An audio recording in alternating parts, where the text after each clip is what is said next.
네, 계속해서 고린도전서 이제 말씀을 읽겠습니다.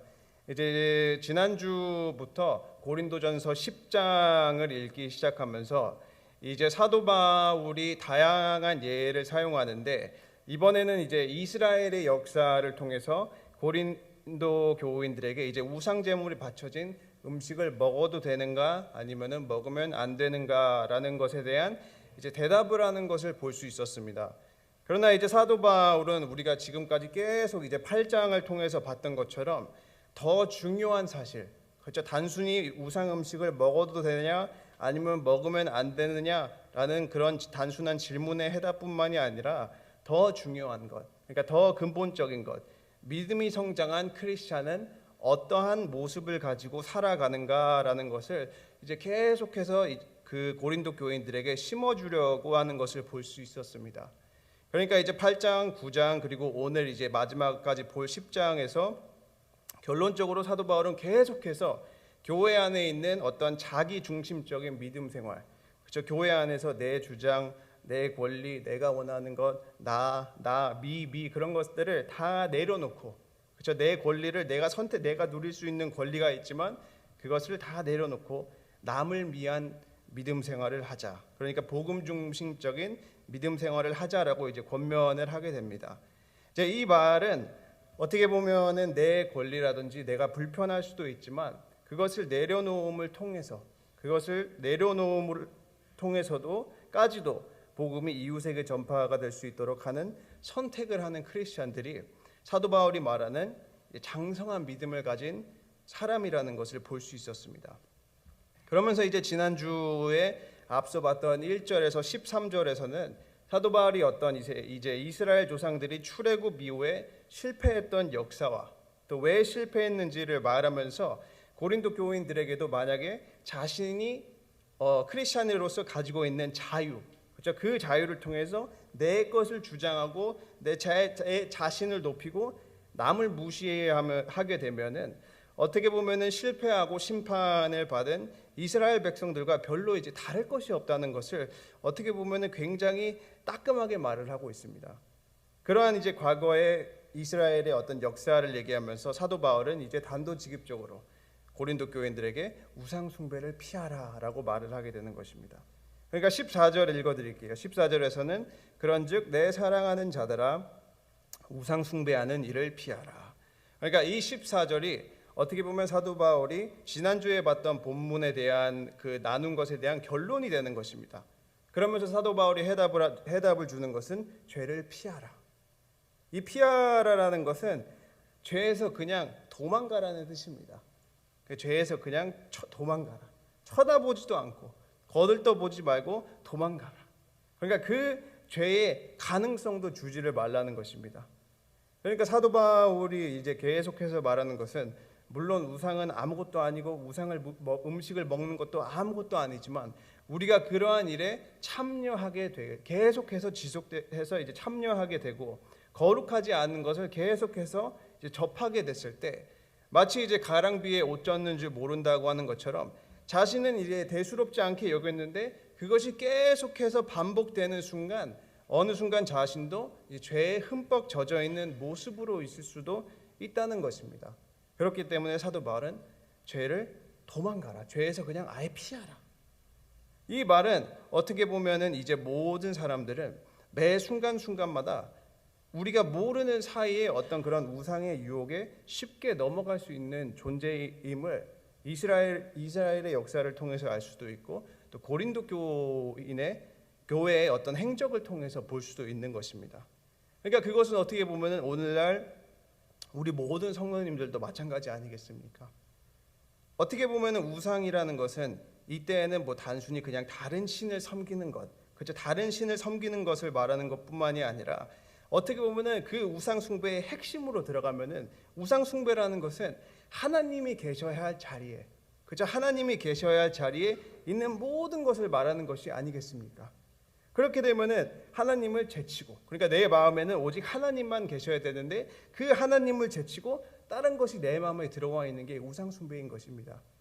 그렇기 때문에 부라든지 권력을 원한다든지 내 직업, 내 자녀, 내 취미, 내 것, 근데 이 중요한 것은 원래 이러한 것들은 나쁜 것이 아닙니다. 절대 나쁜 것이 아닙니다. 그러나 이러한 것들이 내 삶의 중심을 차지하게 될 때, 그러니까 오직 이러한 것들이 하나님께서만 계셔야 할 내 마음의 자리에 그 자리를 차지하게 될 때는 우리는 우상 숭배를 범하게 되는 것입니다. 그러나 사도 바울이 권면하는 것은 우상 숭배를 피하라. 그냥 그 우상 숭배에서 도망을 가라. 사도 바울 당시의 시대는 어떻게 보면은 이제 사도 바울이 계속해서 권면을 하면서 고린도 교인들도 분명히 뭐 그 가운데서 깨닫고 회개하고 신앙의 정도를 걸은 사람들이 있었을 것이고, 그래서 또 그 반면에 아무리 사도 바울이 권면을 했었더라도 깨닫지 못하고 계속해서 이제 죄 가운데 있었던 사람들도 분명히 있었을 것인데, 어떻게 보면은 이제 고린도 교인들은 이스라엘의 역사를 통해서 배우고, 그러나 오늘날 우리 성도님들은 이스라엘의 역사 플러스, 그렇죠? 이스라엘의 역사와 그리고 또 고린도 교인의 행적을 통해서도 볼 수 있지 않습니까? 그리고 또 우리의 본이 되는 좋은 예와 안 좋은 예가 엄청나게 수두룩하게 정리가 되어 있는 성경을 통해서도 보는데, 그렇게 많이 있는데, 그죠? 어찌하여 따르지 않을 수가 있겠습니까? 이게 한번 생각을 해봐야 되는 것이, 어떻게 보면은 오늘 현재 미국에 있고 또 이 자리에 계신 성도님, 또 저도 마찬가지고, 이 미국에 있는 분들은 가장 최적화된 상황과 가장 최적화된 환경에서 믿음 생활을 하시고 계시지 않으십니까? 어떻게 보면은 굉장히 쉽게 말하자면 그냥 편한 믿음 생활. 아직까지 그렇게 생각을 해보면은 아직까지 성경이 없는 지역도 있고, 아직까지 하나님을 믿는다는 것 때문에 순교를 당하는 지역도 많고, 그러나 그 열악한 환경 가운데서도 자신의 믿음을 지키는 사람들이 있는데, 우리는 지금까지 이렇게 편하게 믿음 생활을 하는데도 계속해서 넘어진다는 것입니다. 그러니까 사도 바울이 오늘 말씀을 통해서 말하려고 하는 것은, 일단 첫 번째로는 우상 숭배는 그만큼 심각하다는 것입니다. 그만큼 우리가 모르는데도 우리 마음에 어떠한 것들이 들어와 하나님의 자리를 차지하고 있다는 것입니다. 근데 어떻게 보면은 굉장히 심각한 것인데, 사도 바울은 여기서 재밌는 것은 그 깨닫지 못하고 있는 고린도 교인들에게 어떤 자신의 권위를 앞세워 가지고, 내가 사도니까 너희들 그 순종해야지, 왜 그렇게 하는 거야 라고 전혀 그렇게 말하지 않고 있습니다. 그러니까 자신의 어떤 사도적인 권위를 앞세워서 이제 맹목적이고 분별하지 못한 순종을 강요를 하지 않고 있는 게, 15절에서는 뭐라고 이렇게 적혀 있습니까? 나는 지혜 있는 자들에게 말함과 같이 하노니 너희는 내가 이르는 말을 스스로 판단하라. 아멘. 그러니까 어떻게 보면은 책망을 해도 마땅한 것인데, 그냥 엄청나게 혼내도 마땅한 것인데, 사도 바울은 오히려 전혀 그렇게 말을 하지 않고 되려 14절에서는 내 사랑하는 자들아, 그렇죠? 내 사랑하는 자들아. 그러면서 15절에서는 너희가 지혜가 있지 아니하느냐, 너희가 이미 모든 것을 알고 있지 아니하느냐, 너희가 이미 무엇이 올바른 것인지를 알고 있지 아니하느냐. 그러니까 우상 숭배를 하고 우상 제물과 연루되는 것이 하나님께서 보시기에 올바른 것인지 아닌지를 지금 스스로 판단해 보라는 것입니다. 스스로 생각을 해서 판단을 해보라고 말을 하게 되는 것입니다. 그러니까 사도 바울의 가르침을 듣고 권면을 듣고 현명하게 장성한 크리스찬으로서, 장성한 사람으로서 이를 판단하라고 말을 하는 것입니다. 그러니까 단순히 하지마라는 굉장히 원시적인, 굉장히 이렇게 심플한 믿음 생활을 말하는 것이 아니라, 고린도 교인의 선택을 통해서, 그렇죠? 고린도 교인의 자신의 선택, 깨달음과 회개와 어떤 다시 하나님으로 돌아가는 선택을 통해서 더 믿음이 성장할 수 있는 지금 기회를 만들어 주는 것입니다. 그러니까 장성한 크리스찬은 오래 고민하지 않더라도 우상과 우상 제물에 연루되는 것이 잘못됐다는 것을 이미 알고 있기 때문입니다. 그러니까 사도 바울이 너희가 이미 알고 있지 아니하느냐. 제가 우리 사랑하는 친구교회 성도님들에게 또 조심스럽게 여쭙고 싶은 것은, 우리 성도님들은 매일매일 하루를 살아가시면서 마음에 무엇을 중심으로 두고 살아가십니까? 그러니까 마음에 무엇을 품고 살아가시고 계십니까? 마음에 하나님을 품고 사십니까? 아니면은 하나님이 아닌, 그저 하나님이 아닌 다른 것을 내 마음에 품고 살아가십니까? 부, 권력, 명예, 자녀, 직업. 그러니까 말씀을 통해서 우리가 다시 한번 생각해 봐야 되는 것은 우상 숭배는 우리의 구원에 직접적인 타격을 준다는 것입니다. 그렇기 때문에 우리 사랑하는 친구교회 성도님들은 우상 숭배에서 도망가시고, 그렇죠? 거들떠 보시지도 않고 도망가시고 그 자리에서 피하시는, 그렇죠? 장성한 믿음을 가지시는 성도님들이 되시기를 주님의 이름으로 축원합니다. 이제 16절부터는 그 사도 바울이 성만찬을 언급하게 됩니다. 이제 성만찬을 언급하면서 계속해서 이제 왜 하나님을 믿는 사람들은 우상 숭배를 피해야 하는가? 그러니까 그리고 또 우상과 연루된다는 것이 그 무엇을 의미하는지를 이제 성만찬을 통해서 말을 하게 되는데요. 먼저 16절하고 17절 읽어드리겠습니다. 우리가 축복하는 바 축복의 자는 그리스도의 피에 참여함이 아니며 우리가 떼는 떡은 그리스도의 몸에 참여함이 아니냐. 떡이 하나요 많은 우리가 한 몸이니 이는 우리가 다 한 떡에 참여함이라. 아멘. 그러니까 이게 성만찬은 이제 구약 시대의 유월절로부터 시작을 해서 신약 시대에는 예수님께서 최후의 만찬 때 자신의 몸을 통해서 다시 이제 해석하시고 다시 시행하시지 않으십니까? 그러니까 주님의 살과 피로 상징되는 그 떡과 포도주를 먹고 마심으로 우리가 그리스도와 한 몸이 되었다는 것을 고백을 하는 것입니다. 그리스도의 피에 참여하고 그리스도의 몸에 참여하면서 주님과 교제를 나눈다는 것입니다. 여기에서 참여함, 그죠? 이 헬라어가 성도님들이 한 번쯤은 들어보셨을 만한 그 코이노니아, 그죠? 펠로우십, 교제. 그러니까 이제 성만찬에 참여하게 되면은 우리가 믿는 사람들은 예수 그리스도와 더불어서 영적인 펠로우십을 나눈다는 것입니다. 영적인 교제를 예수 그리스도와 함께 나눈다는 것입니다. 그리고 이제 17절, 성만찬에 떼어 먹는 떡이 한 덩어리인 것처럼 비록 많은 사람들이 있더라도 예수 그리스도 안에서 한 몸이 된다는 것을, 그 성만찬을 통해서 그 먹는 그 행위를 통해서 한 몸이 된다는 것을 말하고 있는 것입니다. 어떻게 보면은 이게 성찬식에 관한 핵심을 말하고 있는데, 그러나 오늘 사도 바울이 지금 성만찬을 말하는 용도가 이것을 통해서 우상 숭배와 그리고 그 우상 제물의 음식을 먹는 것이 이제 무엇을 의미하는지를 계속해서 말하고 있는 것입니다. 그러면서 이제 18절에서는 사도 바울이 육신을 따라 난 이스라엘을 보라, 제물을 먹는 자들이 제단에 참여하는 자들이 아니냐. 이제 이것은 그 사도 바울이 이스라엘 사람들이 가지고 있었던 규례를 말하는 것입니다. 그러니까 이제 제물을 먹는다는 것이 뜻하는 것은 이제 구약 시대에 그 이스라엘 백성들은 하나님 앞에 다양한 이제 희생 제사를 드리지 않았습니까? 여러 제사를 드리며 이제 어떤 제사를 드릴 때는 그 제단 위에 제물을 다 태우고 하나님께 드리고 남은 고기를 그 제사장과 그 제물을 드리는 자들이 성전들에서 나누어 먹었습니다. 그러면서 사도 바울이 말하는 것은 그 제물을 먹는 자는 제단에 참여한다라고 말을 하고 있게 되는데, 제단에 참여한다는 것은 어떻게 보면은 그 제단을 통해서 하나님에게 다양한 제물을 드리는 것이 아닙니까?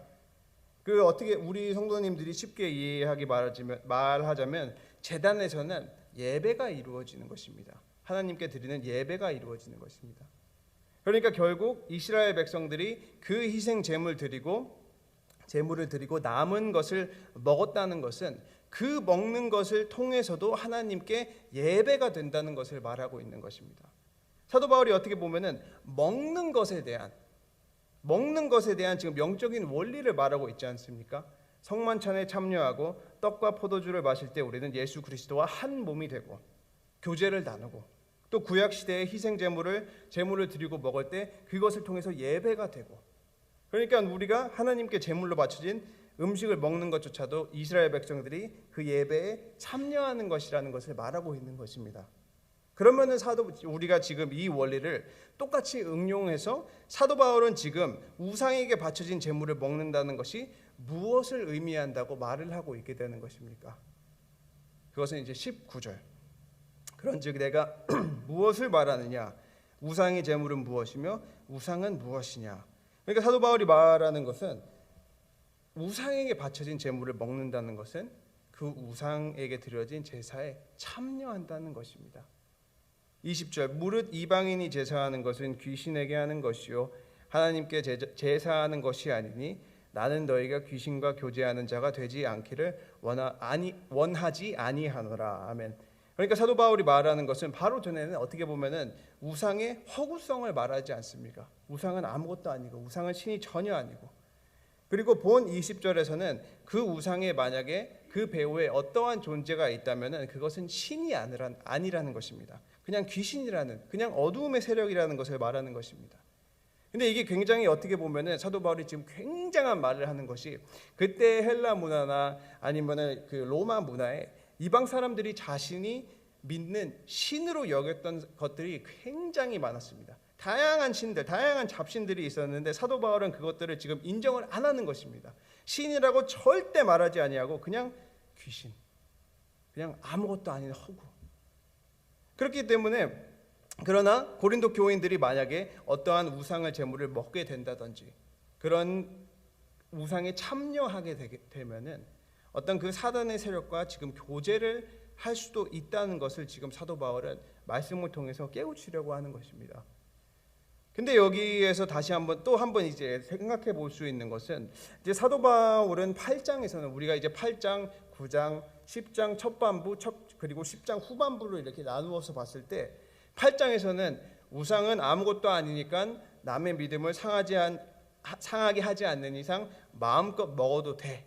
그러니까 우상은 아무것도 아니니까. 그런데 오늘은 또 갑자기 우상에게 바쳐진 음식을 먹는다는 것은 우상의 제사에, 그러니까 귀신의 제사에 참여한다고 말을 하고, 그러면서 또 이따가 간략하게 볼 22장 23절하고 33절에서는 시장에서 파는 우상 음식은 신앙을 보존하지 말면서 그냥 먹으라라고 말을 하게 됩니다.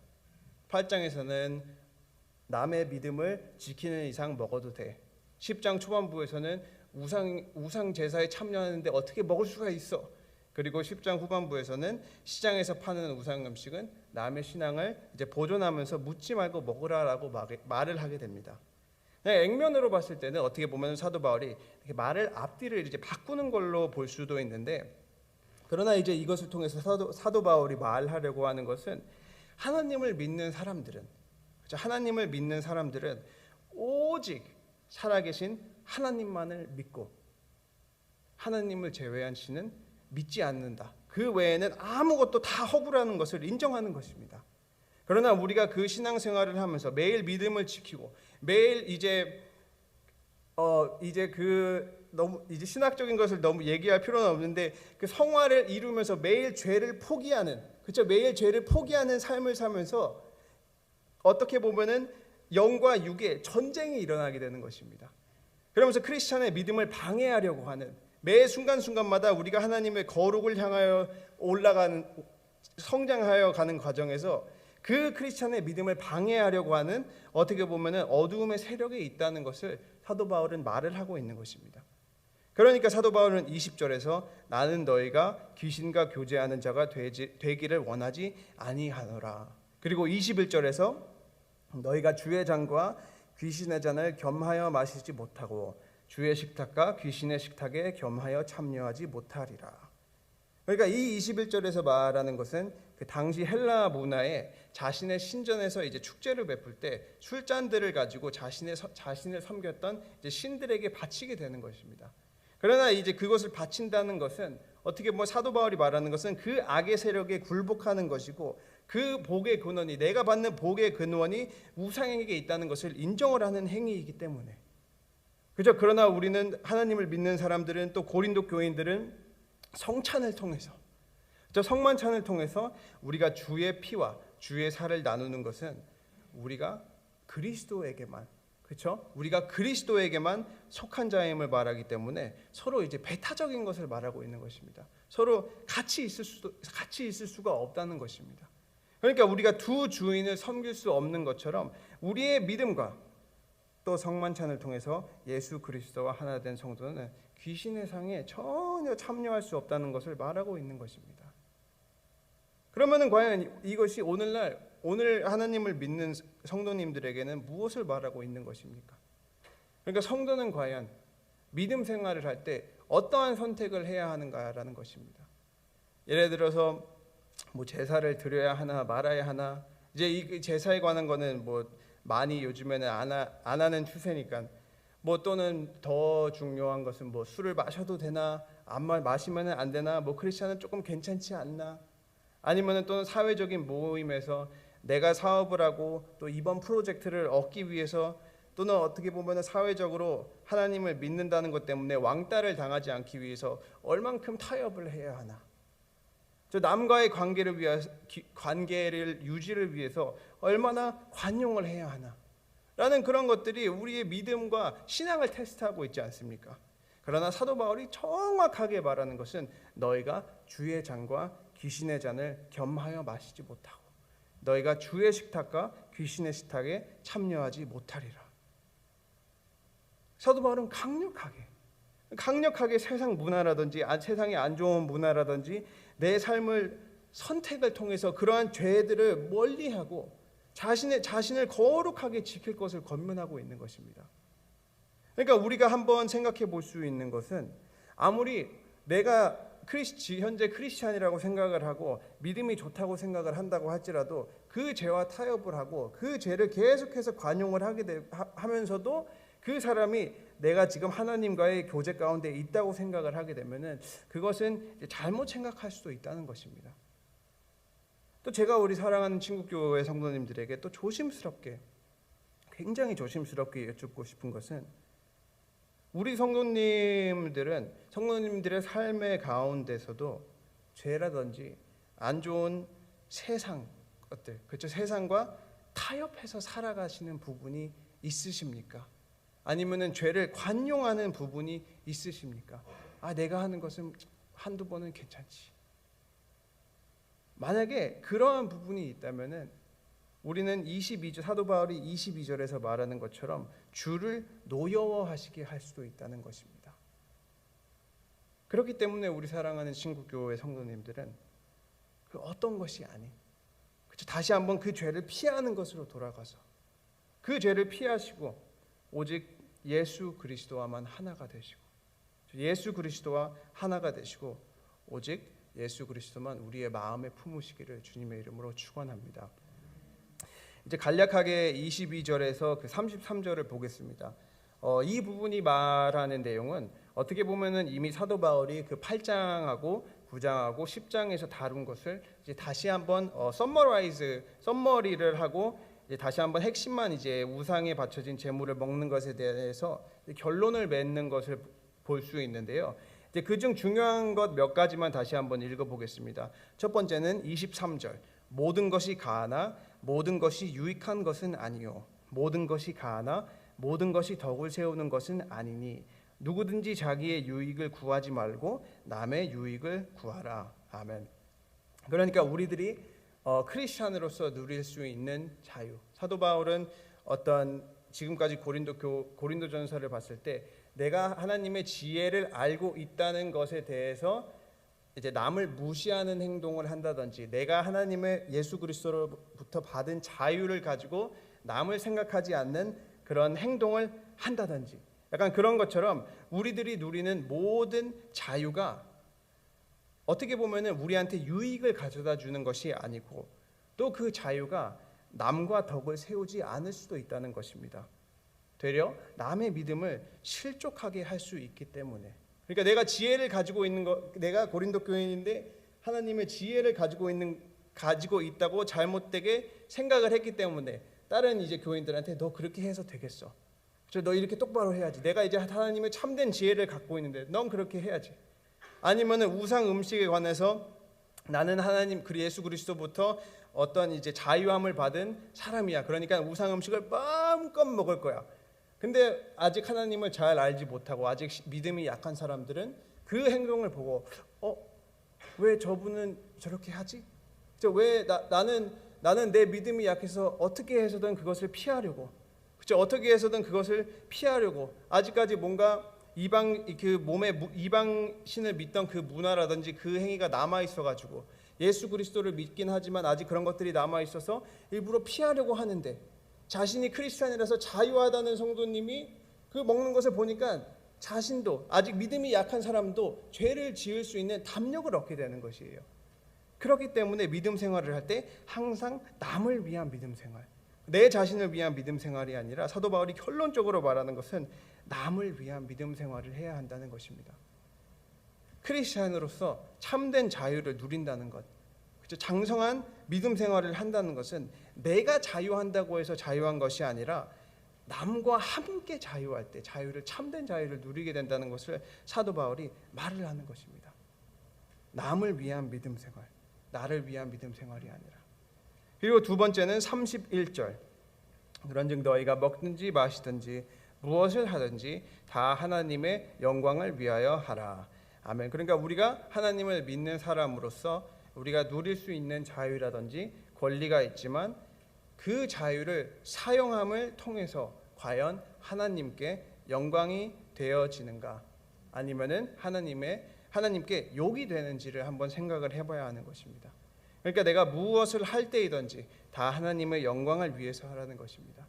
그러니까 내가 특정한 말과 특정한 행동과 특정한 선택을 하려고 하는데 그것을 딱 하기 전에 5초만 생각을 해보는 거예요.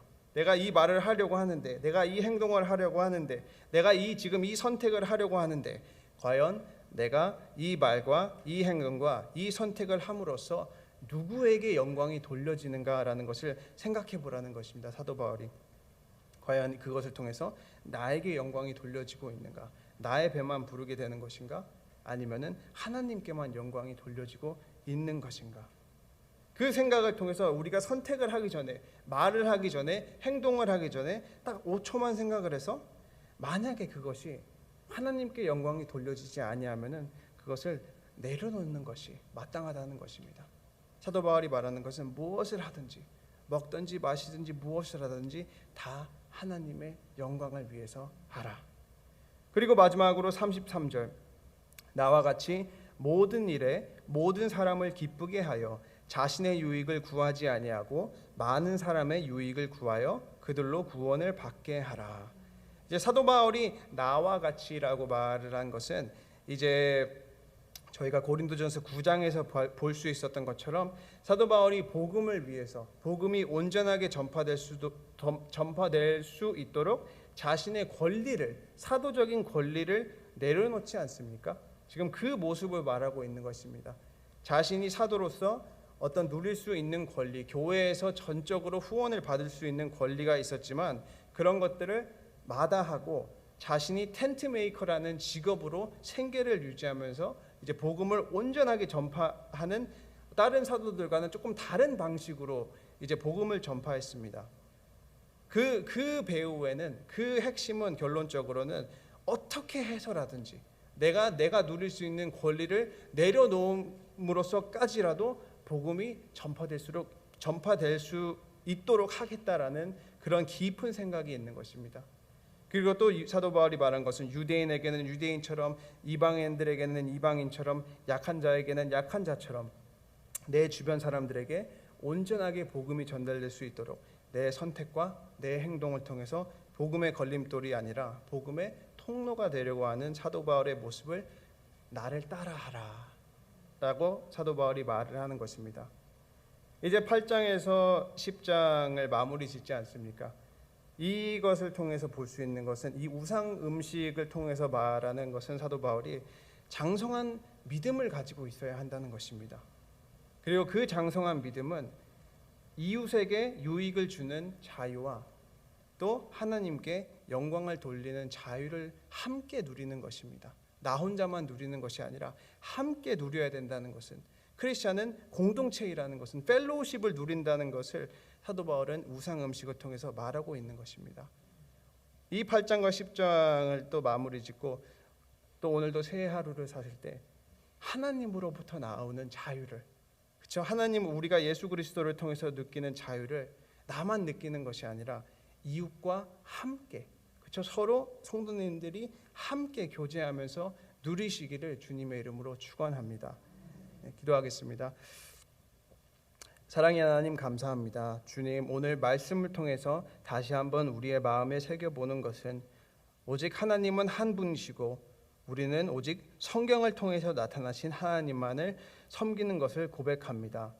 주님, 오직 하나님께서만 우리 마음의 중심에 좌정하시고 우리의 삶의 말과 행동과 선택을 통해서 나에게 영광을 돌리는 것이 아니라 오직 하나님께 영광을 돌릴 수 있도록 도와주시옵소서. 주님, 이제는 내가 중심이 된 믿음 생활을 하는 것이 아니라 남에게 초점을 맞추고 하나님께서 주신 자유를 나만 누리는 것이 아니라 같은 성도님들과 함께 누리며 성장할 수 있도록 도와주시옵소서. 주님, 다시 한번 몸이 아프신 환우들을 위해서 기도합니다. 김영만 장로님 그리고 이창근 집사님, 항상 주님께서 함께해 주시고 주님의 강한 오른팔로 붙잡아 주시고 이 과정을 통해서 더욱더 믿음이 성장하며 하나님께는 영광이 돌릴 수 있는 복된 통로가 될 수 있도록 도와주시옵소서. 주님, 이제 남은 시간 기도할 때 모든 성도님들이 간구하시고 구하는 것 믿음 안에서 다 이루어질 수 있도록 도와주시옵소서.